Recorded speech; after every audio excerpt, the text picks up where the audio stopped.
No king के नारेबाजी वहां पर करते हुए वहां की जो जनता है नजर आई है।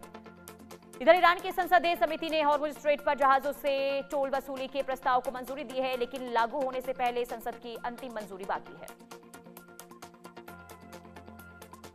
मिडिल ईस्ट में जारी संघर्ष के बीच भारत के पूर्व रॉ चीफ विक्रम सूद ने अमेरिका और इजरायल की रणनीति पर सवाल उठाए और कहा ट्रंप और नेतन्याहू ने ईरान को गलत आंका।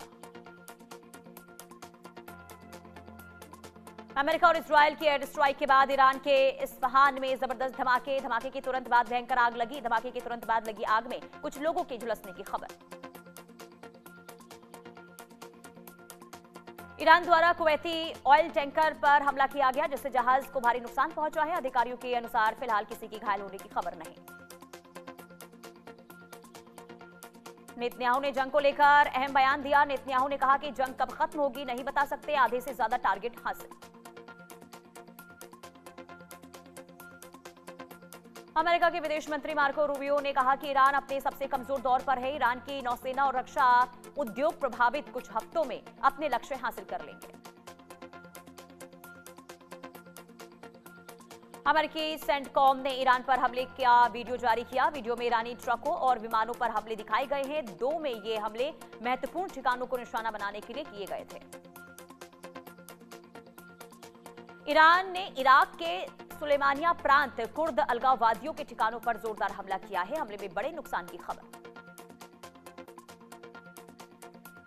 ईरान में संभावित जंग में तुर्की की एंट्री हो सकती है। तुर्की ने कुर्द लड़ाकों को लेकर चेतावनी दी है और कहा है कि अगर कुर्द ईरान पर हमला करेंगे तो वो पलटवार करेंगे।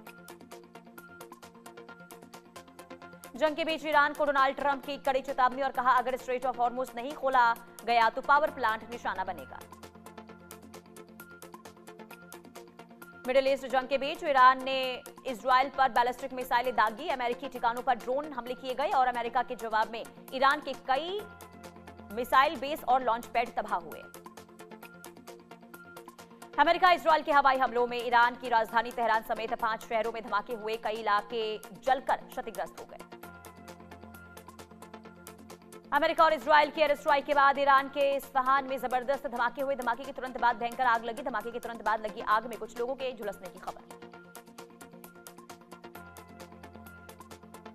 दुबई में ईरान द्वारा कुवैती ऑयल टैंकर पर हमला किया गया, जिससे जहाज को भारी नुकसान पहुंचा। अधिकारियों के अनुसार फिलहाल किसी के घायल होने की खबर नहीं।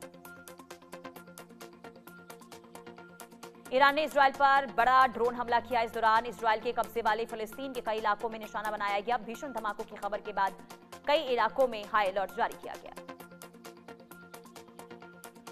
मिडिल ईस्ट की जंग के बीच मोहम्मद सफा ने यूएन में अपने पद से इस्तीफा दे दिया। उन्होंने आरोप लगाया कि यूएन ईरान पर संभावित परमाणु हमले की तैयारी कर रहा है और कुछ वरिष्ठ अधिकारी लॉबी के लिए काम कर रहे हैं।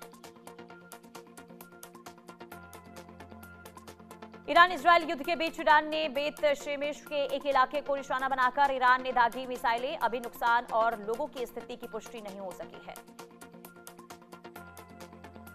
पश्चिम एशिया में जंग के बीच ईरान ने कुवैत के क्रूड कैरियर अल सालमी पर हमला किया है। इससे पहले कुवैत के डिसैलिनेशन प्लांट पर भी हमला हो चुका है। इसमें एक भारतीय की मौत हुई थी। हाइफा की ऑयल रिफाइनरी पर ईरान का हमला, आग लगी लेकिन तेल उत्पादन प्रभावित नहीं हुआ। इजरायल का कहना है कि तेल उत्पादन प्रभावित नहीं हुआ। ईरान ने दावा किया है कि 92% हमले सटीक निशाने पर लगे।